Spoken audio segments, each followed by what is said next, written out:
Kamier je v slovenských mestách čoraz viac. Polícii pomáhajú dozerať na poriadok. Zisťovali sme, kedy a za akých okolností možno nahrávku použiť.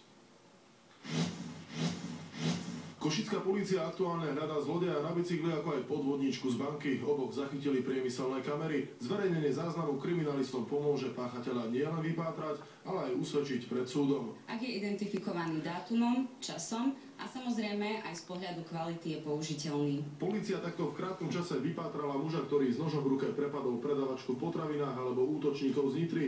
Ani kamera však stačiť nemusí. Lupič, ktorý v apríli prepadol banku v Košiciach, stále uniká. Ďalším dôležitým dôkazným prostriedkom sú svedkovia, ktorí môžu napomôcť k náležitému objasneniu trestnej veci. Na bezpečnosť Košičanov dohliada vyše 50 kamier mestskej polície a vďaka ním dokážu rýchlo a efektívne zasiahnuť.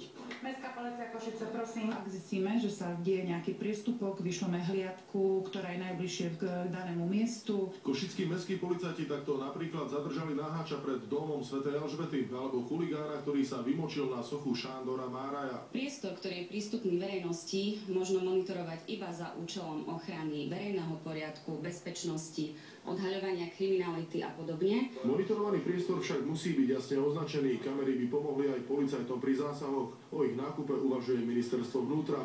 Musia však vyriešiť technické problémy. To všetko platí za pekného slnečného dňa. Ako náhle je znížená viditeľnosť.